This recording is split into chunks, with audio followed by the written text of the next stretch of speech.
Shalom, damai di hati, saudaraku yang diberkati Tuhan Yesus Kristus.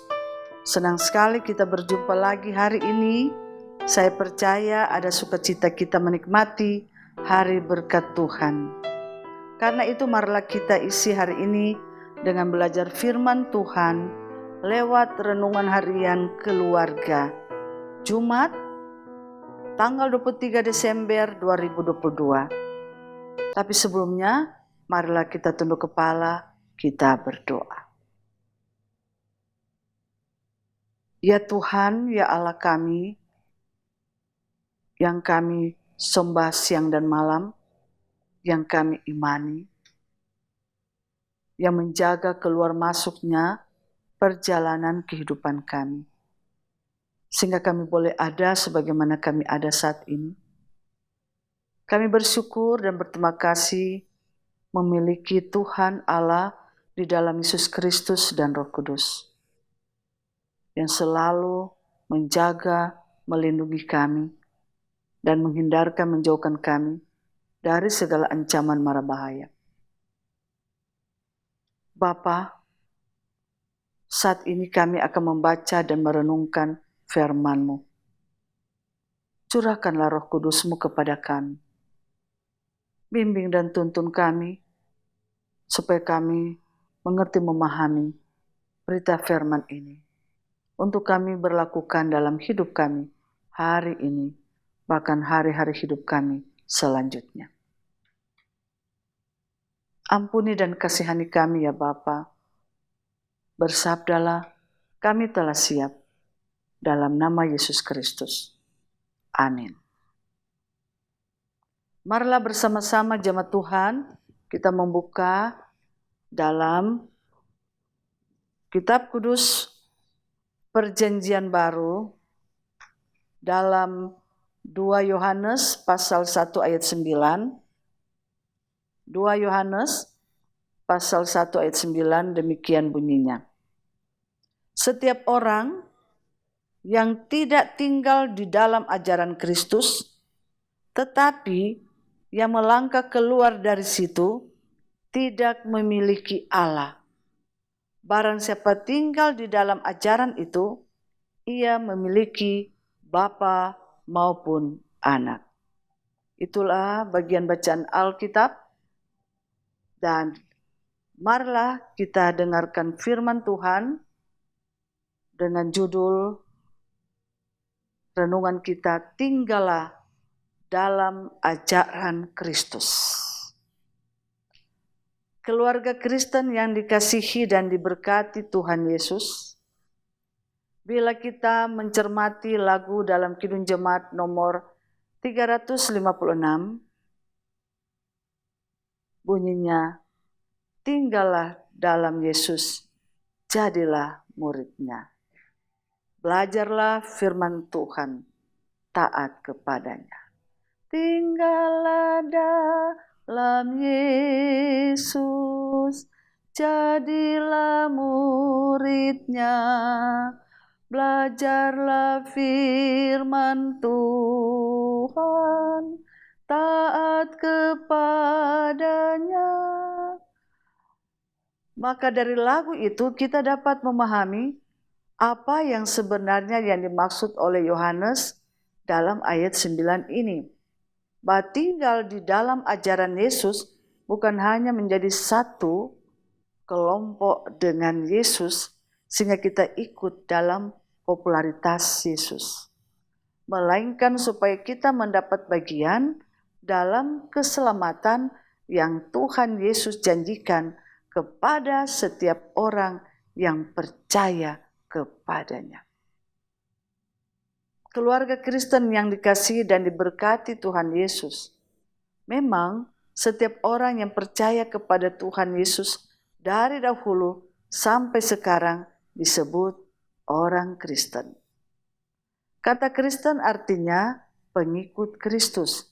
Kisah Para Rasul pasal 11 ayat 26.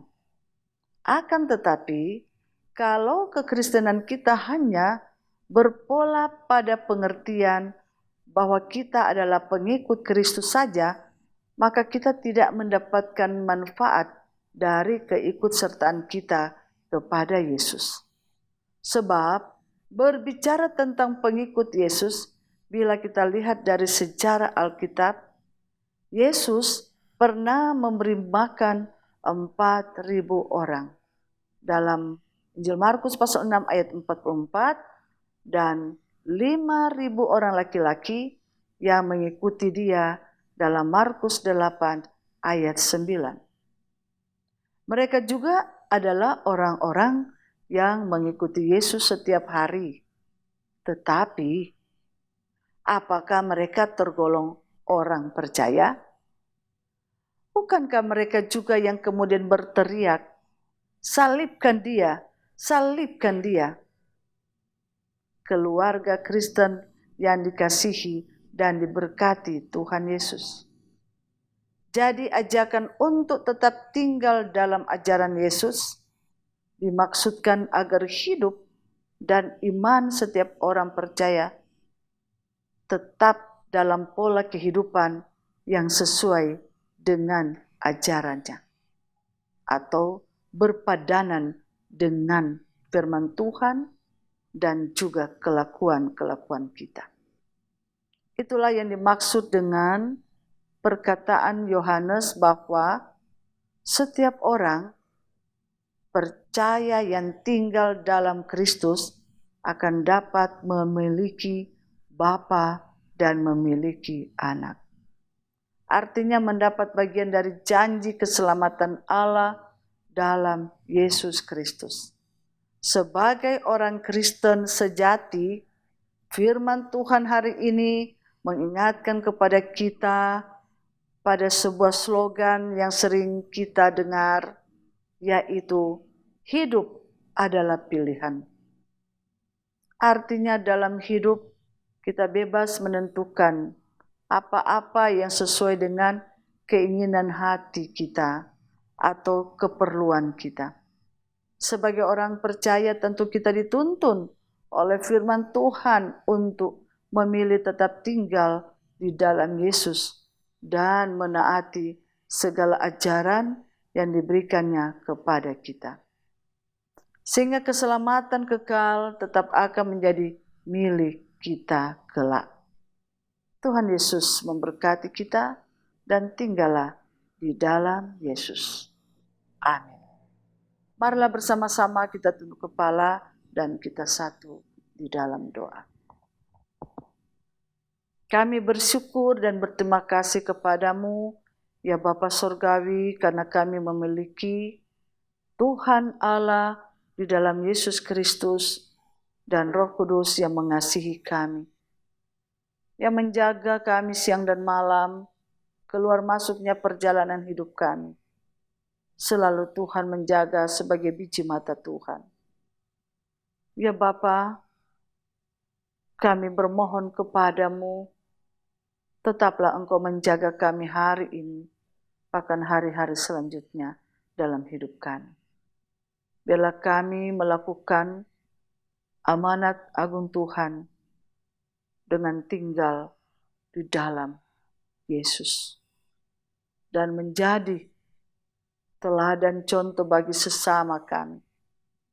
Dan kami senantiasa hidup kami benar-benar berpadanan dengan firman Tuhan.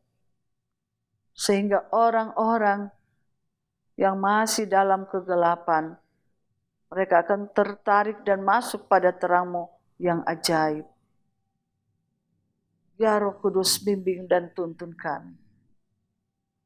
Jaga dan pelihara kami selalu. Bapa, kami berdoa kiranya Bapa Surgawi jaga, lindungi, sertai kehidupan jemaat Gemi Maranatha Paslaton, kolom 1 sampai kolom 27, bersama perangkat pelayanan gereja Tuhan. Bapa sertai juga tim multimedia dalam tugas dan tanggung jawab mereka, menyiarkan berita firman Tuhan. Dan kiranya siapapun yang mengikuti ibadah lewat renungan harian keluarga setiap hari, kiranya Tuhan memberkati Tuhan menyertai, dan Tuhan menyembuhkan, memulihkan mereka yang dalam pergumulan sakit.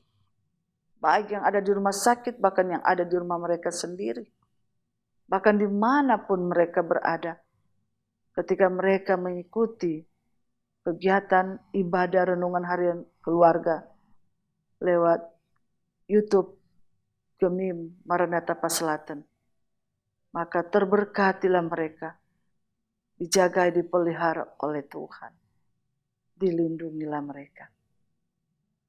Ya Tuhan, ya Allah kami, berkati pekerjaan, usaha bisnis, dan pelayanan yang sedang kami tekuni. Sertai kami Tuhan. Ampuni dan kasihani kami ya Bapa. Dengar dan sambutlah doa kami ini. Dalam nama Yesus Kristus. Haleluya. Amin. Demikian renungan harian keluarga hari ini. Jangan lupa untuk like, share, dan ikuti terus channel YouTube Jemaat Gemim Maranatha Paselatan. Selamat beraktivitas, kiranya Tuhan Yesus memberkati kita sekalian. Shalom, damai di hati.